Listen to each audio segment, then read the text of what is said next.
Namaste, Acharya. Namaste. My name is Suhas. I am a fourth year student here at BITS Pilani Work Campus, B Mechanical. And so far we've had a discussion on, at the start we were talking about spirituality and how there is nothing without spirituality. We need to be aware of oneself and all that. So something that can be noticed is in the modern day, um, ancient Indian practices, first of all, they're full of a lot of wisdom. There's the traditions, the virtues, the values. There's a lot we can learn from it. And sadly, they're all forgotten now. People do not practice much spirituality now. People do not follow all these truths that we once knew.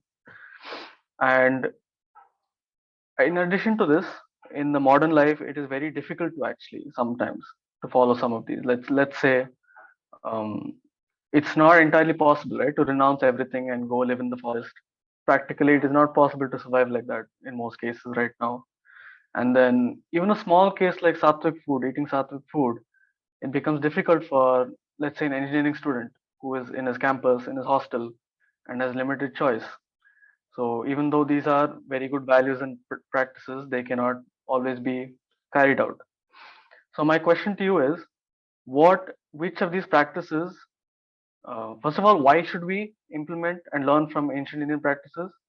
And again, how do we implement them in the modern age, keeping in mind that we have restrictions and possibly, especially for engineers, if you can shed some light on that or give your views. Ancient Indian practices were for ancient India. If you try to practice them, this is what you will repeatedly come to. Oh, it's so difficult to practice sattvic food in modern engineering campuses. Those practices were for a certain time, place, situation.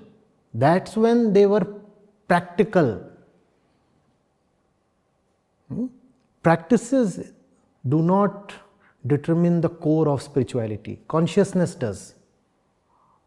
In the name of spirituality, if someone is feeding you practices, then that fellow is either ignorant or cunning or both, which is actually the same thing. It's not practices, it's understanding that you need. And then,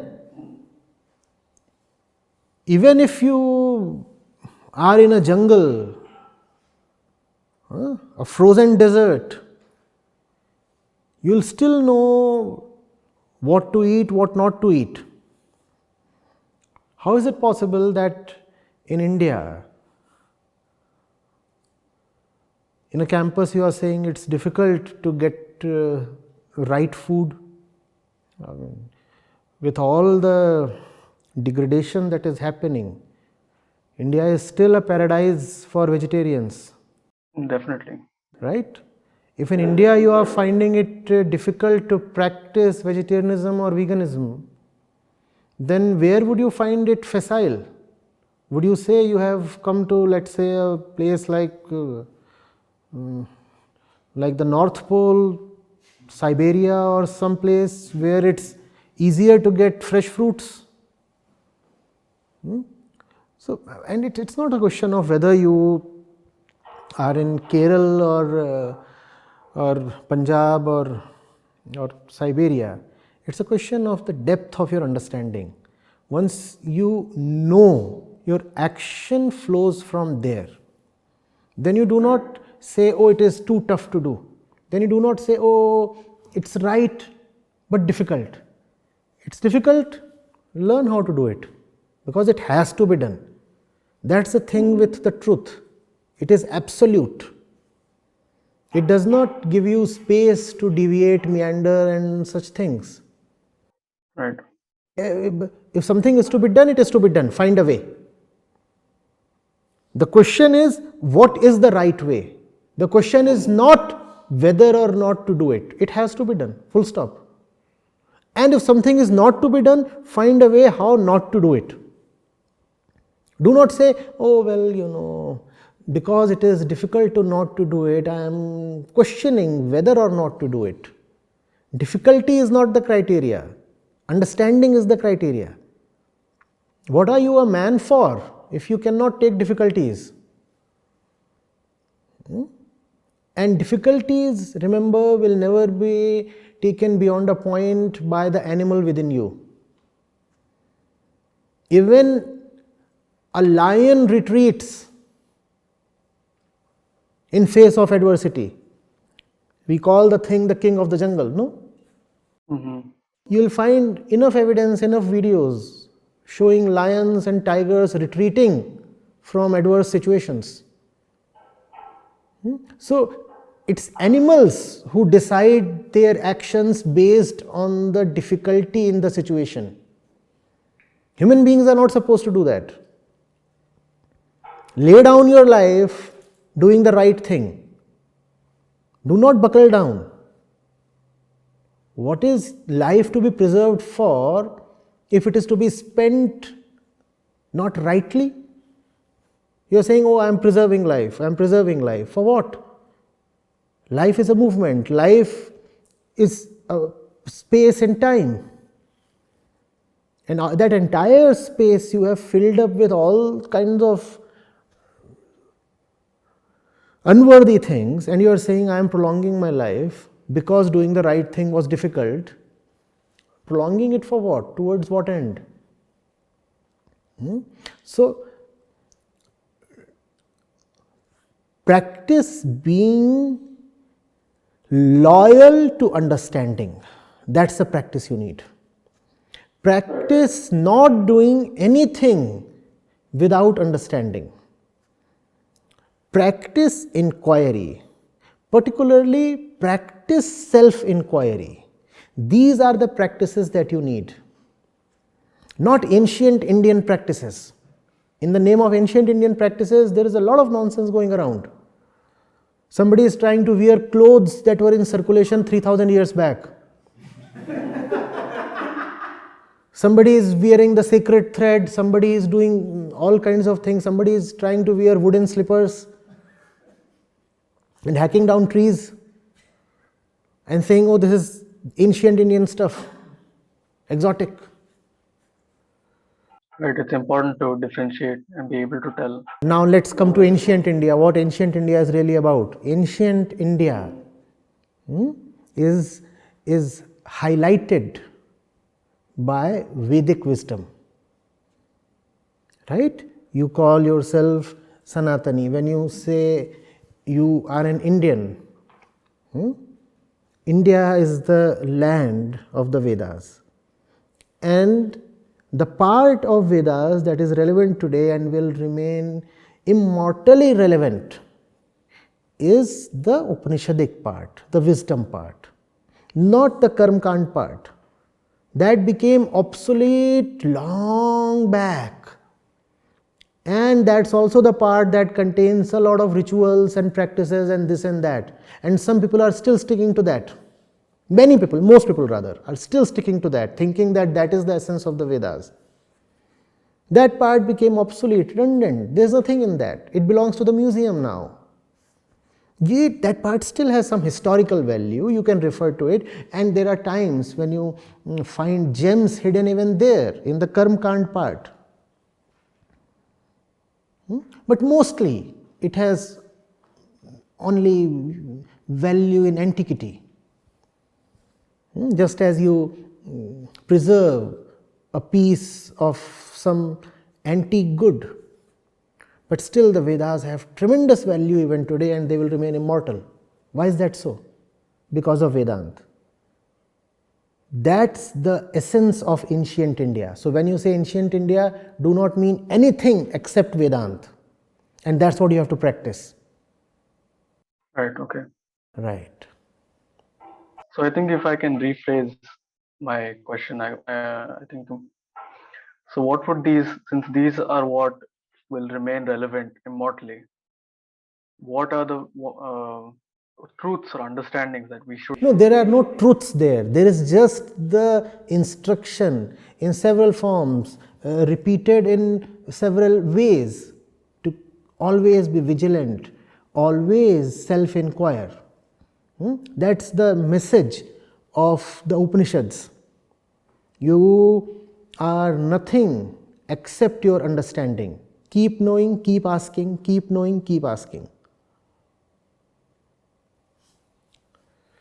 This is where, when you were talking earlier, right, about the self-awareness, Yes, yes. without understanding, this Yes. is where it's coming from. Yes, yes. Okay, okay. Yes, that's ancient India. So when I say you should know, when the Upanishads tell you that you should constantly be on the journey from darkness to light, that's ancient India, not all the other hodgepodge.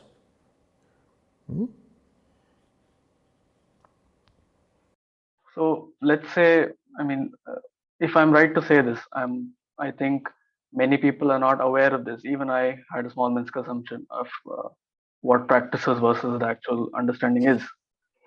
So how would you suggest that people take it up, or like start becoming aware, start learning, implementing this? First of all, the consciousness for oneself, realizing the importance, and actually doing it. If you can say that it is something to be done, or begin a journey of doing that.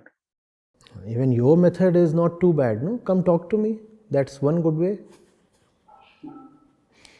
Right, but everyone has to discover this for themselves, right? Even you are discovering it for yourself using me. I am available to be used. Come use me. As long as I can be used. This is only half a joke. I am serious about it. Okay. So, I talk of Vedant. Vedant is available to everybody. It's no secret. If you really have a thing for Indian wisdom, go to Vedant. With me, without me, depends on your preference. But do listen to what those beautiful elders had to say. They have left behind a treasure trove of great insights. And be humble enough to accept that without their guidance, it will be very difficult for you, if not impossible, to discover those things on your own. Even with their help and guidance, it is still very difficult. Not that I am asking you to accept crutches. Even if you go to the Upanishads, even if you go to Gita, Vedanta, even if you take all the guidance they have to offer, still it is very difficult to fight against your animal tendencies and inner darkness. So I am not asking you to be dependent on the wise elders. No, not. I am just asking you to not refuse help where it is available. Because you see, a lot of bad things are happening to you without your consent. They are just situational. The situations are doing much damage to you without your consent. Now, in the domain of situations themselves, if help is available, why not take it? You are saying you are prepared to accept enemies, but you are not prepared to accept friends. What kind of wisdom is that? Or is that not pure egoism? People say, no, I want to discover it on my own. It is not as if you go to the Upanishads, somebody else will discover it for you. Even then, you will anyway have to discover it on your own, and I am telling you in advance, even with the Upanishads, chances that you will discover yourself are very major. Do you ever say, please do not offer me obstacles? When life offers you all kinds of obstacles, do you say, please do not offer me obstacles? No, then you don't say that. You say, oh, this is life. If obstacles come, you have to take them. Equally, when help is being offered, why don't you take it?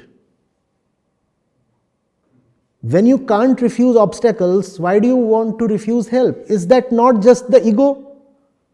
saying, I'll do it on my own, when the fact is you cannot do it on your own. Except if you have the caliber of an Ashtavakra, which is the probability of that is minuscule. So just as you are forced to accept unasked obstacles, similarly, when help is there to be taken, be humble enough to just take it. And that help is in the shape of Vedanta. That's ancient Indian wisdom. Right. Right. That gives a lot of clarity on that. But so let's say we want to take help from somewhere, or we should need to take help wherever it's available. So obviously, the whole world is not exposed to ancient Vedic wisdom, right? There are modern philosophy schools of thought that have come up, and all these different kinds. So, what would you say about those? Like, how do they? Vedanta goes into the very root of thought, the thinker himself. So, all these philosophies are in a different dimension compared to Vedanta. Vedanta is not a school of thought.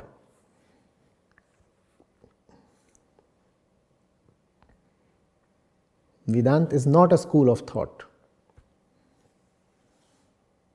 Vedanta is not a philosophy. We do call it Vedanta Darshan, but it's not really a darshan in the sense of being a philosophy. You're not philosophizing. In fact, you are dismantling the philosopher. That's what Vedanta does. We all have that self-proclaimed philosopher sitting within, talking big and without pause. Vedanta slaughters that philosopher. Okay, that makes sense.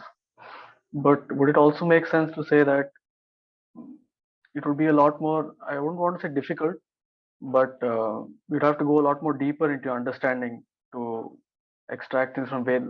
I didn't get that one. Please repeat.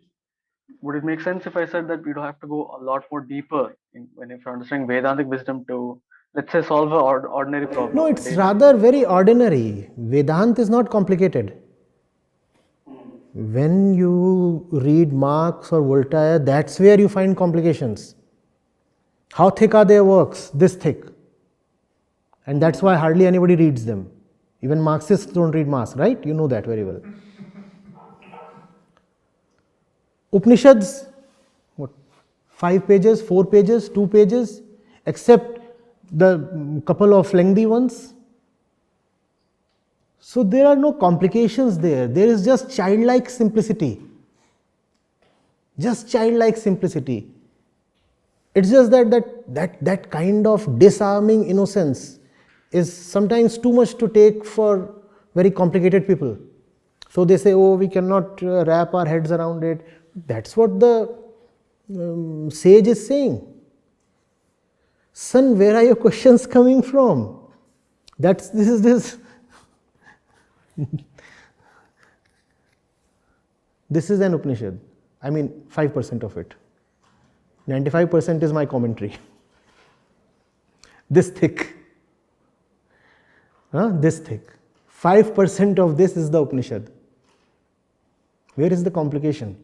And it's talking of very, very simple things.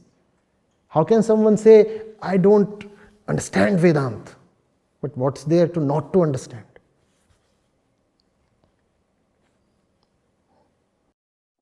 Okay, I'll definitely have to give it a try then before I. Welcome, most welcome, most welcome. All right.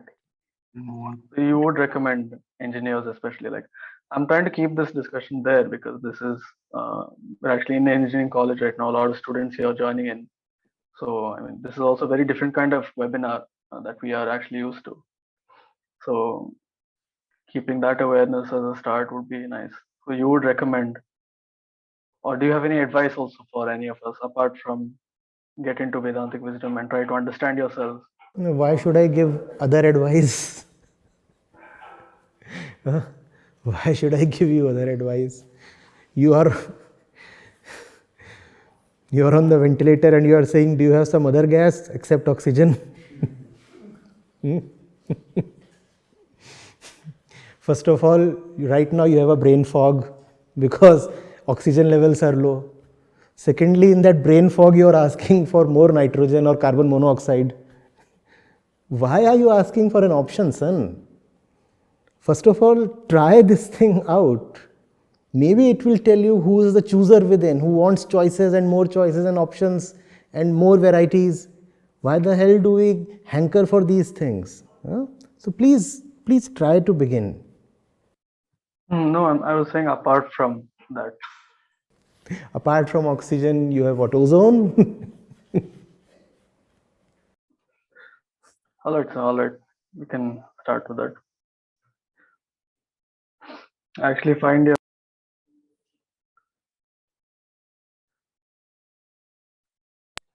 you have been to the Indian civil services as well, right? I hear after your Indian? IAS officer, you've been an IAS officer. But civil services, yes. Right, okay. So I actually also aspire to similar to join the defense services.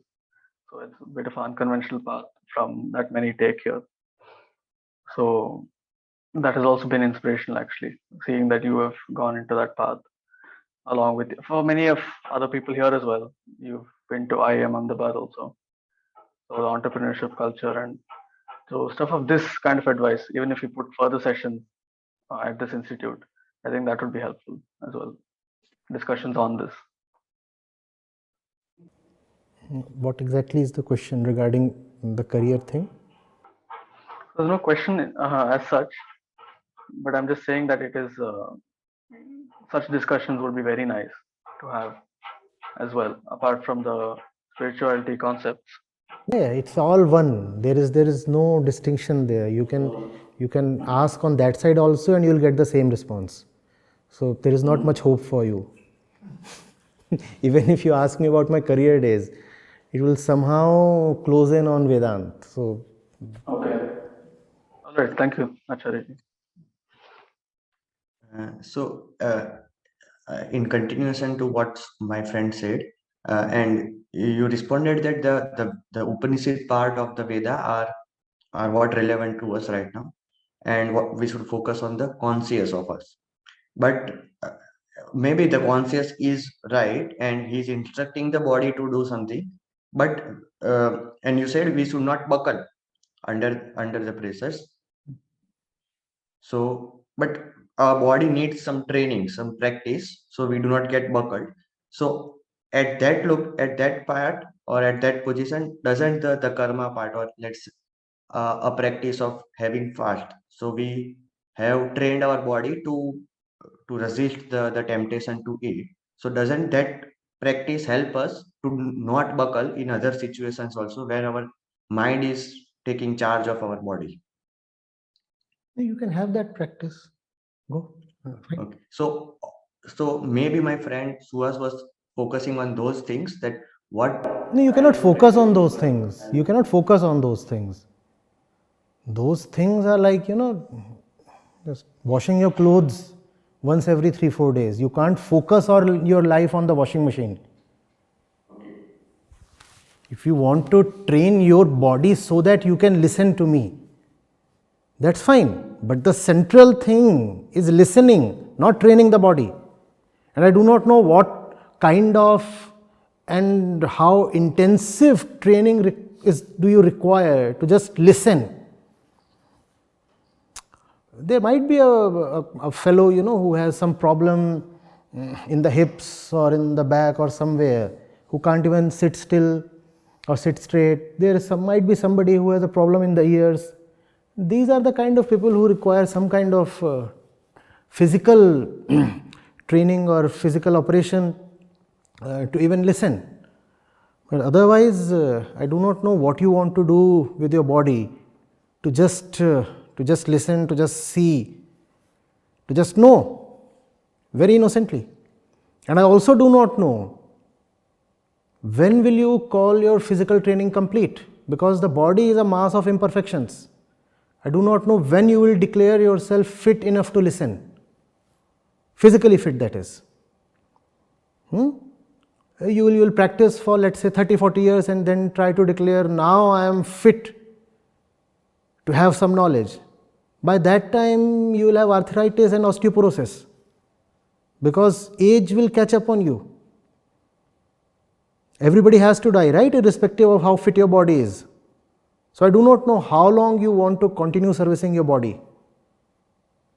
But I do agree that the body, even as an instrument, does require certain upkeep and maintenance. So fine, provided that kind of maintenance, but that cannot be the focus of life. And that cannot be the core of spirituality. You cannot say I am doing physical practices and that will make me realize, that will lead me to have some wisdom. No wisdom is going to come out of doing physical things. Zero, none at all. You can keep doing physical stuff for 1,000 years, you will still be equally stupid. It's just that now you will be a very fit and stupid person.